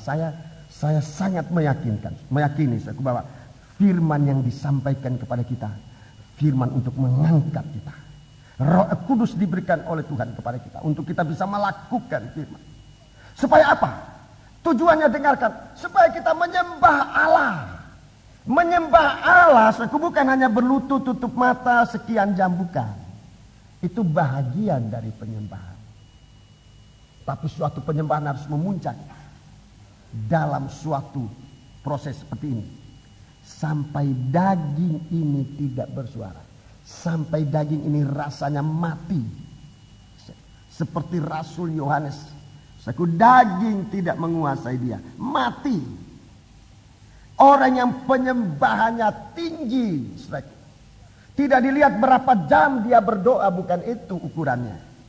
tetapi dilihat dari proses perobekan daging. Kalau kita berdoa, oh Tuhan, dia bikin hati saya sakit, bikin susahlah dia Tuhan, hukum dia, pukul dia, biar kapok. Ini bukan penyembahan ini. Daging malah tumbuh. Satu waktu murid-murid datang pada Tuhan. Tuhan, orang ini melawan kita. Apa boleh kami berdoa supaya Tuhan turunkan api bakarin orang-orang ini semua? Tuhan bilang jangan, itu bukan penyembahan. Itu bukan penyembahan. Dagingmu, emosimu tinggi. Dalam berdoa malah mau ngutukin orang. Itu bukan doa, bukan penyembahan. Itu daging tidak mati. Daging malah hidup.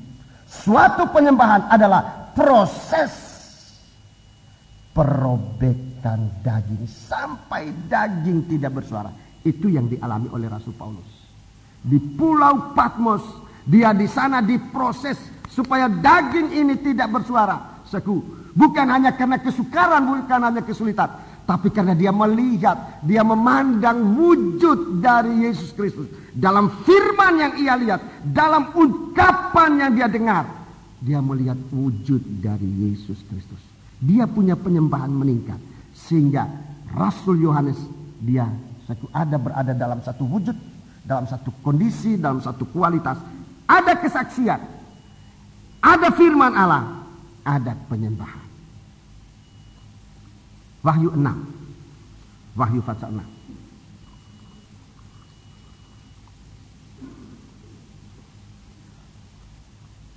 Wahyu pasal 6 ayat yang ke-9 dan ayat yang ke-10. Dan ketika anak domba itu membuka meterai yang kelima, aku melihat di bawah mezbah jiwa-jiwa mereka yang telah dibunuh oleh firman Allah dan oleh bukan oleh firman Allah. Dibunuh oleh nanti orang-orang tidak mau datang kepada Tuhan, udah firman Allah bunuh saya. Nah itu, makanya saya tidak mau dengar firman Allah bunuh saya. Ulangi ayat 9. Dan ketika anak domba itu membuka meterai yang kelima, aku melihat di bawah mezbah jiwa-jiwa mereka yang telah dibunuh. Terus? Oleh karena firman Allah. Ya, oleh karena. Iya, itu karenanya jangan dilupa. Tadi dibunuh oleh firman Allah. Ini oleh karena firman Allah. Lain artinya itu. Sangat lain. Jadi dibunuh oleh firman Allah itu lain. Dibunuh oleh karena firman Allah. Itu lain. Ya lain artinya. Ulangi. Lagi diulangi. Tidak apa-apa, banyak kali baca. Dan ketika anak domba itu membuka meterai yang kelima, aku melihat di bawah mezbah jiwa-jiwa mereka yang telah dibunuh oleh karena firman Allah. Ya, oleh karena firman Allah. Dan oleh karena kesaksian yang mereka miliki. Jadi ukuran mereka punya ini. Orang-orang ini orang mati syahid. Orang mati syahid dibunuh oleh karena firman Allah, dibunuh oleh karena mereka menjadi orang syahid, mati oleh karena kesaksian. Mereka mati syahid. Semacam Stefanus dan sebagainya itu dibunuh, orang yang digergaji, orang yang dibuang ke lubang singa oleh karena firman Allah. Itu zaman kaisar yang jahat itu. Orang-orang Kristen disiksa. Mereka itu tidak mati. Mereka itu berada di bawah mezbah. Di bawah mezbah. Mereka itu ada dengan tanda darah ini. Ayat 10. Dan mereka berseru dengan suara nyaring katanya, berapa lamakah lagi, ya penguasa yang kudus dan yang benar, engkau tidak menghakimi dan tidak membalaskan darah kami kepada mereka yang diam di bumi? Iya. Jadi di sini di sana mereka lagi dididik oleh Tuhan untuk di sana mereka sudah mati untuk bisa menyembah Allah dengan sabar, menanti. Jangan ingin membalas kepada orang-orang, tetapi supaya sabar. Sabar itu tanda dari kasih. Sabar itu tanda dari orang itu memiliki kasih. Orang sabar itu orang yang memiliki kasih Allah. Sebab salah satu wujud dari kasih Allah adalah sabar. Panjang sabar. Jadi bukan cuma sekedar kasih sayang, iba, bukan. Panjang sabar. Menanti. Jadi mereka sedang ditumbuhkan oleh Tuhan dalam kehidupan kasih yang nanti saatnya tiba, mereka benar-benar sempurna di dalam kualitas sebagai mempelai wanita. Kualitas sama seperti mempelai laki-laki. Ada firman, ada kesaksian, ada kesabaran, ada panjang sabar, ada penyembahan. Sampai nanti saudara-saudaramu yang sama seperti kamu genap jumlahnya. Ya. Sekarang Wahyu yang ke-12 masih ada lagi di sini. Ada bagian di sini. Wahyu 12 ayat yang ke-17. Maka marahlah naga itu kepada perempuan itu, lalu pergi memerangi keturunannya yang lain. Ya, memerangi keturunan yang lain. Yang menuruti hukum-hukum Allah. Jadi ini orang menuruti firman Allah. Terus? Dan memiliki kesaksian Yesus. Memiliki kesaksian Yesus. Tetapi belum mempunyai mezbah dupa. Jadi orang ini kondisi rohaninya, kualitas rohaninya. Mari kita lihat. Memiliki firman, nurut firman Allah. Memiliki kesaksian Yesus. Tetapi belum ada mezbah dupa. Dalam Fatsal 11 kita baca. Fatsal 11. Jadi mereka ini kualitas kondisinya demikian. Ayat 2, ayat 1 dan 2. Kemudian diberikanlah kepadaku sebatang bulu, seperti tongkat pengukur rupanya, dengan kata-kata yang berikut. Bangunlah dan ukurlah bait suci Allah dan mezbah dan mereka yang beribadah di dalamnya. Jadi ukur panjangnya, ukur lebarnya. Diukur dulu, sebelum pengangkatan itu ukur dulu. Memenuhi atau tidak.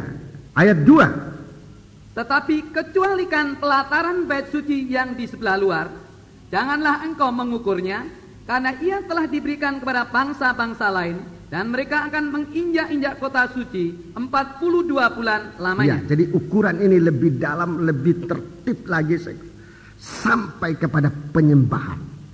Ternyata saudaraku, ternyata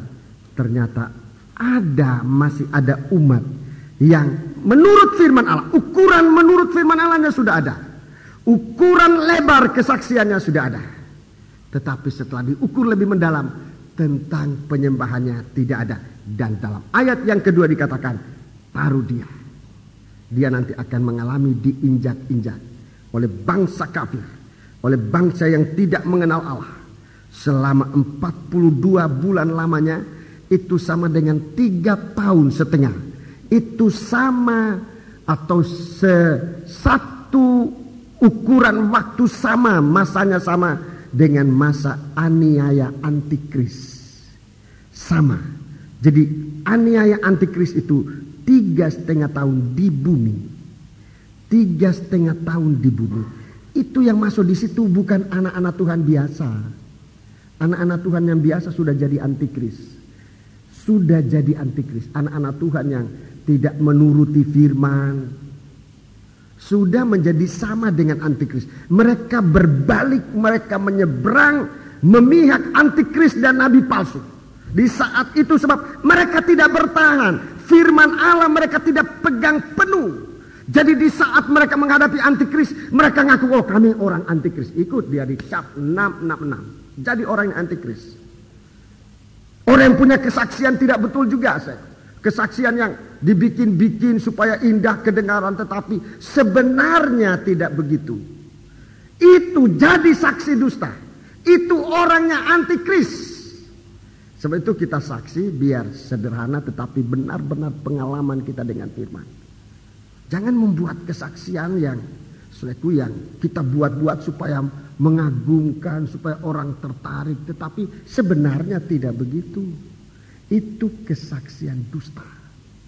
Itu orang menyeberang ke antikris, ke nabi palsu. Jadi kita jaga ini.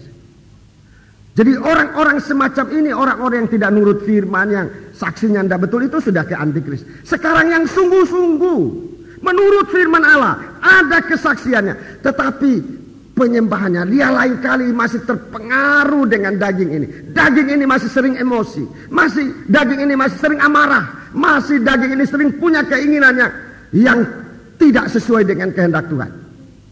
Dia tidak bisa menyembah betul kepada Tuhan. Nah, orang ini diserahkan ke antikris. Bukan untuk jadi antikris, diserahkan ke antikris selama 3 tahun setengah. Di sana dia disiksa. Di sana disiksa. Di sana dia disiksa. Sampai dia harus menjawab nanti pertanyaan, ikut kami antikris, katanya antikris, atau tetap percaya Tuhan. Kalau dia, oh kami mau ikut antikris katanya, ya sudah, dia dicap 666 orangnya antikris. Tetapi karena dia memiliki firman, dia memiliki kesaksian, dia katakan kesaksianku benar, firman Allah benar, mau diapakan terserah. Dia akan dipancung, kepalanya akan dipancung. Orang itu kepalanya dipancung. Untuk apa kepala dipancung? Untuk mati. Itu proses perobekan daging memuncak sampai daging yang tadinya dielus-elus sekarang ini. Daging yang ditegur marah. Daging yang lihat ini ingin. Daging yang lihat itu cemburu, emosi dan sebagainya. Itu sementara firman Allah, kita terima firman Allah tapi emosinya jalan terus. Keinginannya jalan terus sehingga doa kita tidak sampai pada ukurannya. Itu nanti zaman antikris dipotong. Daging tidak bersuara. Itu berarti hidupnya sekarang dalam penyembahan. Begitu dia dipotong, saudaraku, kuasa Allah, kehidupan itu menguasai dia. Maut tidak berkuasa atas orang ini. Maut tidak berkuasa atas orang. Orang ini akan dibangkitkan. Jadi sekalipun dia dipancung, saudaraku, karena mempertahankan firman dan kesaksian, dia dipancung untuk memenuhi kekurangannya, yaitu tidak punya mezbah dupa, saudaraku. Tidak punya penyembahan, daging tidak mati, daging tetap bersuara, saudaraku, dia akan diangkat kembali oleh Tuhan. Nabi Yesaya mengalami itu, melihat Tuhan dan jatuh seperti mana. Daniel menghadapi itu, suatu penyembahan. Semua nanti anak-anak Tuhan akan mengalami sama seperti orang-orang ini. Wahyu 12 ayat 17, mereka mati untuk apa? Untuk menggenapkan supaya kondisi dan kualitas kehidupan rohani bisa menjadi raja-raja dan imam-imam bagi Allah. Raja-raja dan imam-imam bagi Allah memiliki firman, memiliki kesaksian, memiliki penyembahan. Daging tidak bersuara. Wahyu 20. Wahyu 20. Jadi orang ini suatu akan bangkit. Dia memerintah bersama dengan Yesus. Wahyu pasal 20. Wahyu pasal yang ke-20 ayat 4. Lalu aku melihat tahta-tahta dan orang-orang yang duduk di atasnya. Kepada mereka diserahkan kuasa untuk menghakimi. Ya. Aku juga melihat jiwa-jiwa mereka yang telah dipenggal kepalanya oleh karena kesaksian tentang Yesus dan oleh karena firman Allah. Ya, itu orang tadi. Wahyu 12 ayat 17. Orang-orang yang dipenggal kepalanya itu. Terus? Yang tidak menyembah binatang itu dia dan tidak patungnya. Menyembah binatang dan patungnya. Dia tidak setuju dengan antikris dan nabi palsu. Dia rela dipenggal kepalanya. Terus? Dan yang tidak juga menerima tandanya pada dahi dan tangan mereka. Ya, mereka tidak mau jadi antikris. Terus? Dan mereka hidup kembali. Ya, mereka hidup kembali. Dan memerintah sebagai raja bersama-sama dengan Kristus untuk masa 1000 tahun. Iya, ini kerajaan 1000 tahun. Kerajaan raja-raja dan imam-imam. Ya, 1000 tahun. Jadi mereka ini dibangkitkan jadi raja-raja. Saudaraku, bahagian ini bahagian tubuh Kristus. Saudara perhatikan, mereka ini berada selama 3 tahun setengah saudaraku di masa aniaya antikris untuk mereka dipancung kepalanya. Juga saudaraku orang-orang yang lain yang di dalam Wahyu pasal 6 yang juga dipancung kepalanya saudaraku. Juga anak-anak Tuhan yang hidup dalam firman dan dalam kesaksian, mereka mati dalam Tuhan, mereka ini dibangkitkan. Ini bahagian tubuh Kristus yang tidak turut mengungsi ke padang belantara selama 3 tahun setengah. Ini tubuh Kristus yang mengungsi. Mereka ini semua orang hidup. Yang mengungsi ke padang belantara itu semua orang yang masih hidup. Waktu Yesus datang, orang yang masih hidup itu akan dirobahkan. Waktu Yesus datang, orang-orang dalam Wahyu 20 ayat 4 ini akan dibangkitkan. Yang dibangkitkan dan yang diobahkan mempunyai tubuh yang sekualitas tubuh Kristus. Yesus juga mati, dia dibangkitkan. Tubuh yang dimiliki oleh Yesus itulah tubuh yang diberikan oleh Tuhan kepada gereja Tuhan. Yang masih hidup diubah dalam sekejap mata, itulah bagian tubuh Kristus yang ada di padang belantara. Semoga kita berada bersama. Kita semua nanti ada di sana. Semoga kita mengalami di sana. Sedangkan yang sudah mendahului kita mati dalam Yesus, dan yang juga nanti masuk dalam aniaya antikris akan dibangkitkan. Dua keadaan ini akan dipertemukan menjadi satu tubuh. Inilah yang disebutkan mempelai wanita. Jadi bagian tubuh Kristus dari padang belantara yang diungsikan, kemudian bagian tubuh yang mati dibangkitkan, dipersekutukan. Pertemuan terjadi di udara. Pertemuan besar terjadi di awan-awan yang permai. Sebab itu ngapain mesti masuk aniaya antikris? Kan lebih baik kita sekarang berdoa. Artinya tahanlah nafsu daging ini. Kalau tersinggung jangan terus suka gampang tersinggung. Tahanlah amarah itu.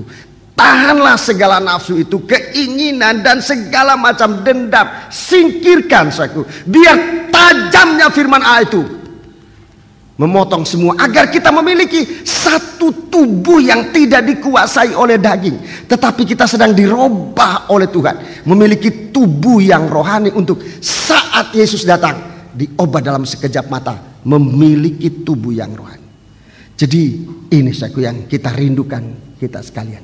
1 Tesalonika pasal 4 tidak apa kita baca sebagai penutup dari khotbah saya pada pagi hari ini. 1 Tesalonika pasal yang keempat. Jadi yang mati dan yang hidup dipertemukan untuk bertemu dengan Tuhan di awang-awang yang permai. 1 Tesalonika pasal 4. 1 Tesalonika pasal 4 ayat yang ke-13. Ayat yang ke-13. Selanjutnya kami tidak mau saudara-saudara bahwa kamu tidak mengetahui tentang mereka yang meninggal, supaya kamu jangan berduka cita seperti orang-orang lain yang tidak mempunyai pengharapan. Iya, terus? Karena jikalau kita percaya bahwa Yesus telah mati dan telah bangkit, maka kita percaya juga bahwa mereka yang telah meninggal dalam Yesus akan dikumpulkan Allah bersama-sama dengan Dia. Jadi seperti Yesus yang adalah kepala, dia mati dan bangkit. Seperti itu juga gereja Tuhan. Seperti itu. Kalau kita percaya Yesus telah mati, telah bangkit, kita percaya juga mereka yang telah meninggal dalam Yesus akan dikumpulkan Allah bersama-sama dengan Dia. 15. Ini kami katakan kepadamu dengan firman Tuhan. Ya. Kita yang hidup, yang masih tinggal sampai kedatangan Tuhan, sekali-kali tidak akan mendahului mereka yang telah meninggal. Ya. Sebab pada waktu tanda diberi, yaitu pada waktu penghulu malaikat berseru dan sangkakala Allah berbunyi. Ya, dalam kitab Wahyu pasal 1 itu sangkakala dibunyikan. Firman Allah dibunyikan bagaikan sangkakala. Terus? Maka Tuhan sendiri akan turun dari surga. Ya, Tuhan sendiri akan turun dari surga. Dan mereka yang mati dalam Kristus akan lebih dahulu bangkit. Ya, jadi yang mati ini bangkit, lebih dahulu bangkit. Terus? Sesudah itu kita yang hidup, yang masih tinggal. Ya, ini tinggalnya di padang belantara 3 tahun setengah. bagian anggota tubuh Kristus yang disingkirkan, diungsikan ke padang belantara, tinggal saudaraku masih hidup sampai Tuhan datang. Terus akan diangkat bersama-sama dengan mereka yang tadi mati, dibangkitkan, kita diobakan, dia akan bersama-sama diangkat dalam awan-awan. Ya, dalam awan-awan menyongsong Tuhan di angkasa. Ya, menyongsong Tuhan di angkasa. Lihat dia datang dengan awan dalam kitab Wahyu pasal 1 itu ayat 7. Dia datang dengan awan-awan. Menyongsong dia datang dengan awan.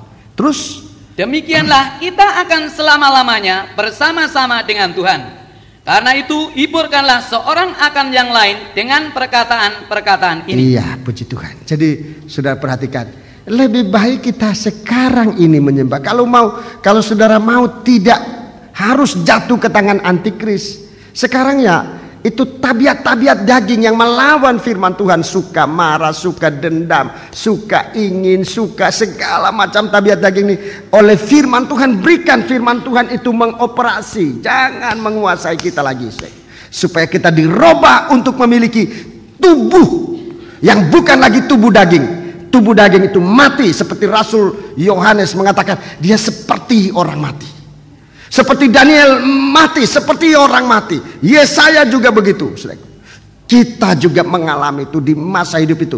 Firman Allah itu mengoperasi kita, supaya kita ditampilkan menjadi satu pribadi dengan tubuh yang rohani, tidak dikuasai oleh hawa nafsu daging. Kalau tidak, kalau tidak, penyembahan kita tidak akan pernah sampai pada ukuran. Dan untuk itu harus masuk 3,5 tahun dianiaya. Kalau kita sekarang mulai meninggalkan tabiat daging, kalau Tuhan datang, lebih cepat Tuhan datang bagi kita lebih senang, sebab kita akan disingkirkan ke padang belantara untuk dipelihara 3,5 tahun.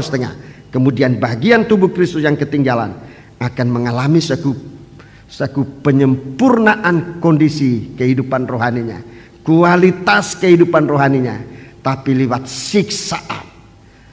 Dengan siksaan di zaman aniaya antikris, sampai dia menyerahkan kepalanya harus dipenggal. Tetapi maut, sekali lagi, maut tidak berkuasa atas dia, sebab dia akan dibangkitkan untuk sama-sama dengan orang yang dari padang belantara dan mereka yang mati dibangkitkan. Kita bertemu dan masuk menjadi raja, berkerajaan 1000 tahun bersama dengan dia. Itulah kerajaan damai sentosa 1000 tahun, imam-imam dan raja-raja, kerajaan dari imam-imam. Itu sebabnya kitab Wahyu bukan kitab yang tersembunyi, justru membukakan hal yang kita tidak ketahui. Semoga Tuhan memberikan kita penjelasan oleh kuasa rohnya yang suci. Puji Tuhan.